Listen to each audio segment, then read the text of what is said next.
Hi friends, ఈరోజు మా ఇంట్లో సండే స్పెషల్ తలకాయ కాళ్ళ కూర. మా ఇంట్లో ఈ తలకాయ కూర అంటే మా తమ్ముడికి మా నాన్నకి చాలా ఇష్టంగా తింటారు కాబట్టి ఈరోజు తలకాయ కాళ్ళు తీసుకువచ్చారు. అలాగే పిల్లలకు దాంట్లో సూప్ తీసి తాగిస్తే పిల్లల బోన్స్ స్ట్రాంగ్ అవుతాయని మా నాన్న తెచ్చాడు. తలకాయ కాళ్ళు చిన్న చిన్న పీసెస్ చేసుకొని తీసుకొచ్చాడు.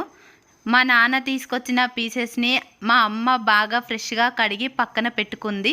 స్టవ్ మీద కుక్కర్ పెట్టుకొని 1 టేబుల్ స్పూన్ ఆయిల్ వేసుకొని కడిగిన ముక్కలని కుక్కర్లో వేసి పసుపు, కొంచెం అల్లం వెల్లుల్లి పేస్ట్ వేసి బాగా కలిపి కొద్దిసేపు మూత వేసి మగ్గనిచ్చాము. మగ్గిన తర్వాత కొన్ని వాటర్ తీసుకొని కుక్కర్లో 7 నుంచి 8 విజిల్లు పెట్టుకున్నాము. 8 విజిల్స్ వచ్చాక స్టవ్ ఆఫ్ చేసుకొని కొద్దిసేపు ఆగి మూత తీసి చూడండి.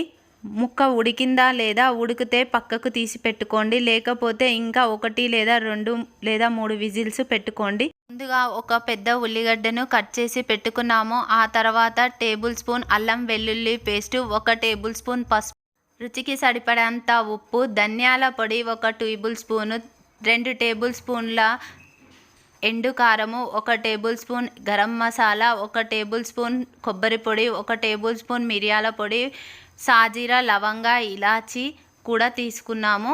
50 గ్రాముల చింతపండు ముందుగా నానబెట్టుకున్నాము. అన్నీ రెడీ పెట్టుకున్నాను. ఆ తర్వాత స్టవ్ మీద కుక్కర్ పెట్టుకొని 2 టేబుల్ స్పూన్ల ఆయిల్ వేసుకొని నూనె వేడెక్కిన తర్వాత సాజీరా, ఇలాచి, దాల్చిన చెక్క వేసుకున్నాను. ముందుగా కట్ చేసి పెట్టుకున్న ఆనియన్స్ వేసుకున్నాను. ఆ తర్వాత అల్లం వెల్లుల్లి పేస్ట్ వేసుకున్నాను. 1 టేబుల్ స్పూన్ పసుపు వేసుకున్నాను. అల్లం వెల్లుల్లి పేస్టు, పసుపు పచ్చివాసన పోయే వరకు కలుపుకోవాలి. ముందుగా కుక్కర్లో ఉడికించిన కాళ్ళు, తలకాయ ముక్కల్ని ఈ మిశ్రమంలో వేసి బాగా కలుపుకొని కాసేపు మగ్గనియాలి. ఉడికించిన ముక్కలతో పాటు వచ్చిన రసంను, తలకాయ కాళ్ళు సూప్ని పిల్లలకు కొంచెం మిరియాల పొడి, ఉప్పు వేసి పిల్లలకు తాపిస్తే చాలా బలం, బోన్స్కి బాగా స్ట్రాంగ్ అవుతాయని మగ్గిన ముక్కలలో 2 టేబుల్ స్పూన్ల కారం వేసుకొని బాగా కలుపుకున్నాము. రుచికి సరిపడినంత ఉప్పు వేసుకున్నాము. ముందుగా నానబెట్టిన చింతపండుని బాగా పిసికి రసం తీసి కూరలో పోసాము.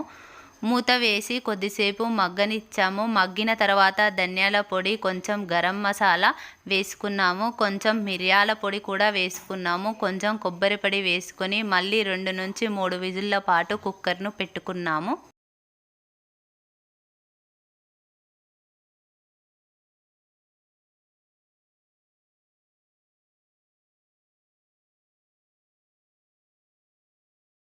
కుక్కర్ 3 విజిల్లు వచ్చిన తర్వాత స్టవ్ ఆఫ్ చేసి ఆవిరిపోయేంత వరకు మూత ఉంచాను.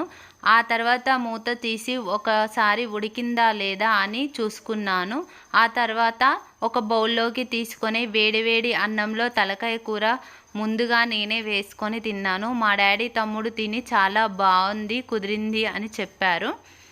ఇలా మీరు కూడా ట్రై చేసి చూడండి. నా రెసిపీ మీకు నచ్చినట్లయితే like and share and subscribe చేయండి ఫ్రెండ్స్.